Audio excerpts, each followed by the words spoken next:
Hello, this is Adam Ashba, and I'm going to be your professor today at Ashmont University. And today we're going to discuss tips, strategies, and good etiquette on the process of showing a home to a potential buyer. This is going to be a multiple step video, so make sure you start the first step here on step one. And we're actually going to be taking you into the field at an actual listing to show you the proper etiquette, really step by step, pretty basic. Obviously, anyone can open a door and allow a buyer to walk through a property, but there is something that buyers expect us as real estate agents to get data, understand the value of the property, and things to look at that might arise before you put in that offer. So we're going to go ahead and get started today. According to the National Association of Realtors, the statistic says over 83% of everyone who purchases a home actually find the home themselves, and they relay it to the agent. That is absolutely true. I think that number is actually probably higher, to be honest. But think websites such as Realtor, Zillow, Trulia, for example, buyers have access to real-time data about as much as we do on the MLS. So more than likely, you're going to be sitting at home watching TV or Netflix, and you're going to get a text message from a buyer saying, "Hey, Adam, I just saw this wonderful property that just came on market, and I would love to check it out. Do you know any information or what's going on with it?" Okay, that's real world, folks. Okay, so what will happen is at that point we need to do some investigating work. So the question is, well, where do we start, Adam? What's the first step? Well, the first step is I'm going to show you a live listing. Okay, and it's going to be a condominium, and we're going to go over that listing together in real-world scenario that's going to help you through this process. So you're going to, again, let's throw this out for an example. You're going to get a text at 11 o'clock at night asking about a certain property, and we're going to go ahead. I'm going to jump onto my keyboard here. You're sitting down. Watching TV or Netflix, you're going to have your buyer text you a property that they would like to take a look at. Okay, so what will happen? More likely, they're going to be giving you just an address. Okay, hey, we saw this condominium. We were driving to dance practice or football or you name it. Life gets busy, and we're really interested in it. We saw it online. The pictures look great. Can you do some little background work? We'd love to see it tomorrow. Great. So what you're going to do, the first thing that we're going to be doing in this case is we're going to do a little research. Okay, so what I want you to do, every MLS is different depending on what board you're affiliated with, but the process flows the same. So I want to make sure you guys are aware of that. So what we're going to do is we're going to investigate the property that they're interested in buying. So this is going to be a real listing. We're going to take a look at it here in a second. And the address is 2671 Sawmill Green. Now on this MLS, if it is a legitimate real listing, it will populate. And as we see here, it's populating. So the first thing we want to do is this property even eligible to look at or make an offer or bid on? Okay, that's your first step of the process. Okay, now if you notice here, it says new listing. Okay, we know this is new to the market. Okay, and the status is active. That's what you want to see, folks. You want to see active. Active means it's available to make an offer or bid on. So let's go ahead. Go through this. What we're going to be looking at here now, guys, is what's called a data sheet. Data sheet, depending on what part of the country you live on. But a data sheet is basically your holy Bible that you're going to be taking with you to the site when you show a house. Okay, do not try to memorize this information. 95% of all the information your buyer will have questions-wise will be on this sheet for you. Okay, now I used to print those off and carry them with me in a folder, but we're very environmentally conscious at Ashmont Realty. So, if you have a tablet, you can upload them and save them as a PDF. Okay, you do not need internet access to have your data sheet. Okay, you can save this as a PDF and store it on your tablet. Just make sure your battery is fully charged, or take your charger with you, right? So some of the things we're going to be looking at quickly, okay, and then we're going to do maybe a two-step process here is, one, we check to see, is this available to look at? The answer is yes, okay. Now, if you've never been to this neighborhood, if you've never seen this community before, don't worry about it. No real estate agent is an expert in every single community, every single street in all the cities. It's impossible. Okay, now you'll get better and better over time, but do not let this intimidate you. And I'm going to give you some tips and tricks here in a second. So next step is, how much are they asking for the property? Okay, make sure your buyer is able to purchase the house at that price point. Okay, if they're pre-approved for $200,000, I look here and they're this is the 189 purchase price. Wonderful. Okay. How many days on market has it been? Well, it's only been on market for 3 days. That means this is brand new, hot property, so we better get out there sooner than later. Also, this data sheet showing you this is a 2-bedroom, 2.5 bath property. This is very important when we move to the next step of looking at the comparables. So remember, this is a 2-bedroom, 2.5 bath property. Is that something that your buyer has been wanting? Do they have to have a 3-bedroom? If that's the case, you better tell them about it. Don't show them a property, even though they sent it to you, if it doesn't meet their criteria. Okay? It's wasting everyone's time. How big is the property? This is saying 1,200 square foot. Is 1,200 square foot big enough for a family of 5? Probably not. Okay, so make sure that you're investigating. If it's not in the parameters of what you talked about, make sure you bring it up. Okay, but this data sheet is going to have everything you're going to need. It's going to have property taxes, condo fees, whatever they need, basic questions. Again, 95% of all questions that buyers will ask will be showing up on this data sheet. Now, once you take a look at it and you say, hey guys, good news, this house is available to look at. You have some time tomorrow morning at 10. If they say yes, let's go out and take a look at it. Great, I'll schedule an appointment. On all data sheets, there is a place that's going to tell you who to contact to schedule an appointment.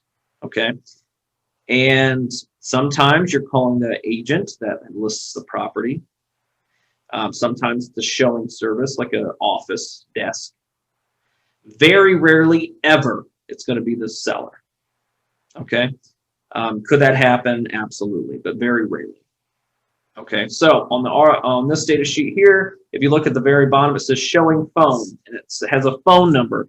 That basically means that you need to call that phone number if you want to schedule a viewing. Okay, whatever it says there, do it. It could be in the description saying, hey, contact this person for the showing, but it will be in there. It'll be very clear. Obviously, it's very important that Realtor lets everyone know who to contact so they can come and take a look at the property. Okay, call that number, let them know who you are, who you work with, and go ahead and get that property scheduled. So great, now you have an appointment time tomorrow morning at 10 a.m. Okay, now the fun's just begun. I need you, very important on this process that makes you a professional in your field, and this will separate you from 80% of all the other agents that I've encountered in this business, is I want you to start doing some homework. Okay, so now again, say you have never been to this property. You've never seen this street before. Maybe you've never even been this part of the city. That is okay. You're not going to be an expert everywhere. So I want you to start doing some due diligence. I want you, now every MLS is a little different, but I want you to start taking a look at the community. And I want you to see what types of homes and that community has sold for over the last few months.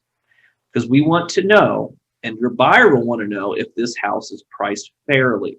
Now it's in our budget, but is it priced fairly compared to other comparables in the community? Now, we talked about comparables in the real estate process flow. If you haven't seen that video, go to our YouTube page and take a look at that. Okay, it's a refresher. So let's go ahead. We're going to do a little bit of due diligence now. This is where the homework starts. We're going to jump quickly. We're going to fast forward this, and we're going to pull up a map of the community, and we're going to take a look at things that have sold in the community over the last few months. Okay, because prices can change over a year, but let's go take a look at what prices of homes that have sold over the last few months. Okay, so I have pulled the map, and what we're going to do is we're going to take a look at homes that currently are active for sale, and we're also going to be looking at homes that have been closed or sold over the last few months. Okay, every MLS has the same features. Okay, we're going to be, most importantly, if you look here, closed is very important. Or if you go up here, you're showing things active and contingent, meaning they're currently active for sale, or they're currently in contract. If you look down here at the bottom, there's always a date parameter. It always defaults on our MLS that I use for 12 months. Okay, and that's fine. You know, some communities, if there's just an absorbent amount of sales in certain communities, you can whittle that down to the last 3 months, but there is a date range. So with that being said, we're going to go ahead and take a look. We're going to go ahead and take a look at what's going on in our community. Because remember, let's think of this as we've never been to this community ever in our life. We've never stepped foot in it. We have no idea what we're looking at. So first and foremost, the great thing is we have some activity that has been going on in this community. We have our listing in question here. Okay, new active listing. This is going to be the house here that we're going to look at, physically go look at tomorrow. Here's a couple properties here that were for sale on market. Now they have in contract at certain price points. So we're going to go ahead and take a look at those too. So first and foremost, let's take a look at our listing, the one in question. Let's go ahead and take a look at it. Because what we want to do is get a benchmark. We want to look at what are we looking at today, the condition, the size, compared to other properties that have sold in that community as well. Okay, so here is the this is the house that we're going to be looking at tomorrow, the condominium. Okay, so let's take a look at it. I would have to say that this condominium, if you told me if this was built yesterday, I would believe you. This looks immaculate. The pictures look excellent. It's freshly painted, new flooring, carpet. Looks very, very nice. Okay. Okay, so let's go ahead and take a look at the details. Remember, this is a 2-bedroom. Very important. Write this down if you don't remember. 2 bedrooms, 2.5 baths, 1,200 square feet, and it's got a garage. Okay, you've got to remember those stats. Very important. Okay, let's take a look. Next one down. This house is currently for sale. It's in contract. Someone's going to buy it. So let's go to photos. Let's take a look at this one. Okay, so this looks very similar to ours, but clearly ours is more superior. Okay, this house was listed for $175,000, so $15,000 less than our current house that we're going to be looking at tomorrow. But clearly ours is more superior, which basically means it's going to be worth more money. Okay, all right, so let's take a look at this one. This is a 2-bedroom, 2.5 bath, 988 square feet. So basically this is the same type of unit, but clearly ours is better, which means ours is worth more. So ours clearly is worth more than $175,000. Okay, let's go ahead and work our way down. Oh, here's one for $209,000. Let's go for a more expensive one. So let's take a look at this one. Okay, gray walls, carpet, doesn't have hardwood. but it looks nice. It's updated, gray. Let's take a look at the kitchen. Okay, kitchen has granite, stainless steel. Nice. This feels bigger to me. I bet it is. Okay, this is a nice house, and this was listed for $209. Let's go ahead and look at the details of it. Okay, 2 bedrooms, 2 full baths, 2 half baths. Okay, so that means, but let's look at the size, because remember in the comparables and during the appraisal process, well, we talked about appraisers obviously value homes with bigger square footage more than smaller square footage homes. Makes sense. A bigger house is always worth more than a smaller one in the same area, in the same community, right? Let's take a look at that 1,700 square feet home. Okay, where my cursor is. Okay, well, that being said, this house is much bigger. Remember, ours is 1,200. This is 1,700. This is 500 square feet bigger, which means it's going to be worth more. Now, I think our property is superior in condition, but it is lagging in the square footage department. So this one that was listed for $209 in contract is going to be getting a little kicker, or some, extra money on a value compared to ours due to its size. Now, this is in good condition. The kitchen was nice and things like that, but it's bigger than ours, so it's worth more than $209. Okay.